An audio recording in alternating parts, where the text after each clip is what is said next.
अगरतला में हम regional review meeting कर रहे हैं। GFATM स्टेट्स हैं, उनमें त्रिपुरा भी एक स्टेट है। ये मलेरिया एलिमिनेशन के लिए एफर्ट्स हैं हमारे भारत सरकार, राज्य सरकार के। देश को मलेरिया मुक्त करना है, पूरी तरह से 2030 तक देश मलेरिया मुक्त हो जाएगा।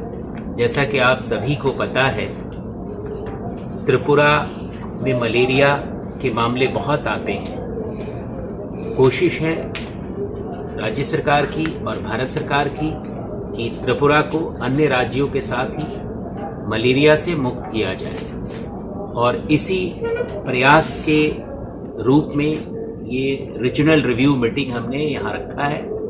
यहाँ लोगों को सेंसिटाइज किया जा रहा है, सारे ऑफिसर्स को। हाईएस्ट अथॉरिटीज स्टेट की इसमें पार्टिसिपेट कर रही है। इस national centre for vector borne disease control की डायरेक्टर यहाँ है डॉक्टर तनु जैन, जो लीड कर रहे हैं, टेक्निकल लीड है वो डॉक्टर तनु जैन है। She is director of NCVBDC। Administratively इसका इनॉग्रेशन भारत सरकार के additional secretary and mission director ने इस रीजनल रिव्यू मीटिंग को इनॉग्रेट किया।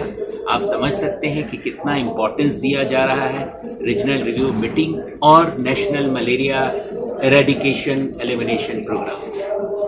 सरकार की कोशिश है कि इसे हम, जैसे मैंने बताया, 2027 तक जीरो ट्रांसमिशन लेके आए। राज्य सरकार के वरिष्ठ अधिकारी, बड़े अधिकारी, स्वास्थ्य सचिव यहाँ श्री किरण गित्ते जी भी मौजूद थे, एडिशनल सेक्रेटरी हमारे जो MD NHM के प्रभार में हैं वो खुद यहाँ पे हैं, अभी मेरे साथ बैठे हुए हैं। वरिष्ठ अधिकारी जो कार्यक्रम से जुड़े हैं, इस प्रोग्राम के जो टेक्निकल हेड हैं डॉक्टर प्रणव ज्योति भुइयां हमारे साथ बैठे हुए हैं। ये सब लोगों का मिलकर के यही प्रयास है कि हम देश को मलेरिया मुक्त करें, इस राज्य को मलेरिया मुक्त करें। उसके लिए जो कुछ विशेष अभियान चलाए गए हैं उसमें है कि एक नई रणनीति जो हमने न्यू स्ट्रैटेजी बनाई है, उसके हिसाब से नेशनल स्ट्रैटेजिक प्लान लॉन्च कर दिया गया है और एक्टिव केस डिटेक्शंस बढ़ा दिए गए हैं। अब हम IEC की जगह बिहेवियरल चेंज कम्युनिकेशन पे जोर दे रहे हैं। हमने कम्युनिटी को इन्वॉल्व करने की बात की। आप लोगों के माध्यम से भी हम आग्रह करना चाहेंगे कि कम्युनिटी के लोगों को अवेयर करें, और सबके तरफ से कोशिश होनी चाहिए, केवल सरकार के तरफ से नहीं, राज्य सरकार के तरफ से नहीं, उस कम्युनिटी के लोग भी जब आगे बढ़ेंगे, उसके एल्डर्स, स्टूडेंट्स यूनियन, और इसमें मिलकर के जब हम काम करेंगे तो इसको खत्म कर सकते हैं। आप जानते हैं मलेरिया की बीमारी कैसे होती है। जब एक इन्फेक्टेड मच्छर एनाफिलिस किसी दूसरे व्यक्ति को काटता है, वो इन्फेक्शन कहाँ से लाता है? वो अगर कोई व्यक्ति मलेरिया पैरासाइट से इन्फेक्टेड है, एनाफिलिस मच्छर उसे काट करके दूसरे व्यक्ति को अगर काटता है तो मलेरिया का पैरासाइट ट्रांसफर कर देता है। तो भारत सरकार, राज्य सरकार की कोशिश है कि हम इस ट्रांसमिशन को ब्रेक करें, और ये लक्ष्य हम 2027 तक हासिल करने में सफल होंगे। राज्य सरकार की तरफ से बहुत प्रयास किए जा रहे हैं।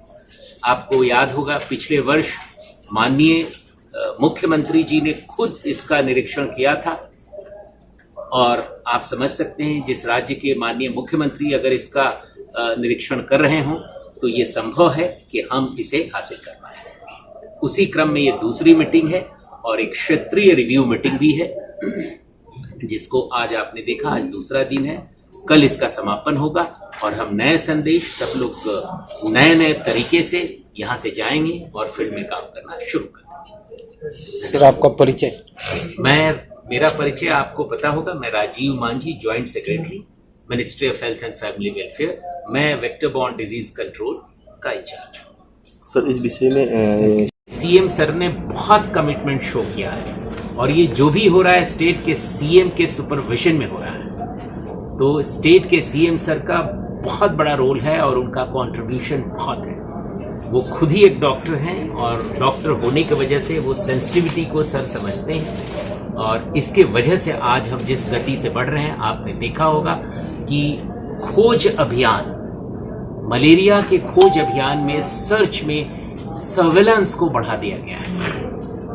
अगर आप कभी हमारे रिपोर्ट्स को देखें तो एनुअल ब्लड एग्जामिनेशन रेट काफी बढ़ा दिया गया है। ये इस बात का द्योतक है कि हम कोशिश कर रहे हैं कि इस राज्य को मलेरिया मुक्त करें। सर मलेरिया जो देखा जा रहा है वो शहर से ज़्यादा गांव में ज़्यादा होता है, तो गांव में अवेयरनेस कैंप करने के लिए आप लोगों का कुछ इस मीटिंग में परिकल्पना है? बिल्कुल, हमारी कोशिश है और ये प्रयास किए जा रहे हैं कि वो चाहे गांव हो या शहर हो, हर जगह जहां भी वेक्टर अवेलेबल है, तो इसके बहुत सारे पिलर्स हैं। पहली बात तो है कि हम इंटीग्रेटेड वेक्टर कंट्रोल की बात करते हैं। वेक्टर हर जगह अवेलेबल है तो उसको कंट्रोल करना बहुत जरूरी है। दूसरी बात है कि गांव में बहुत से लोग इन्फेक्टेड हैं, उनके अंदर अभी भी पैरासिटीमिया है और बहुत लोग असिम्प्टोमेटिक भी होते हैं। उनकी स्क्रीनिंग करके पता लगाया जा रहा है कि अगर उनके अंदर पैरासिटीमिया है तो उनको ट्रीट करें और उनको इससे बाहर करें ताकि वहां भी ट्रांसमिशन रोका जा सके।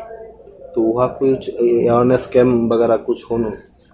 हमारी टीम जो है यहाँ से आशा को ट्रेन कर दिया गया है। आशा बहनें वहां जाकर के घर घर में जो भी फीवर केस हो रहा है उसकी मॉनिटर कर रही हैं। वहां जाने के लिए RDT किट होता है हमारे पास, रैपिड डायग्नोस्टिक टेस्ट किट।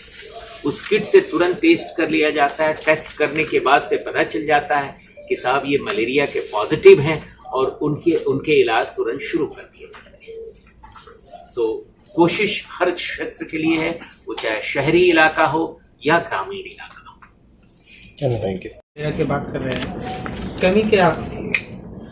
देखिए, कमी अगर आप देखें तो यहाँ पे कोई विशेष कमी नहीं है। जो एक मलेरिया प्रभाव बहुत ज्यादा है त्रिपुरा में। मलेरिया प्रभाव ज्यादा होने के बहुत सारे कारण हैं जो कि राज्य सरकार द्वारा भी बताया जाता है। पहली बात तो है कि बहुत सारे एथनिक ग्रुप हैं और एरियाज जो हैं बहुत डिस्टेंस, कुछ डिफिकल्ट एरिया हैं जहां पहुंचना मुश्किल होता है टीम को। तो ये कुछ ज्योग्राफिकल चैलेंजेस हैं यहाँ पे, और जहां जहां पे ये ज्योग्राफिकल चैलेंजेस हैं वहां थोड़ा मुश्किल हर जगह ही हुआ है।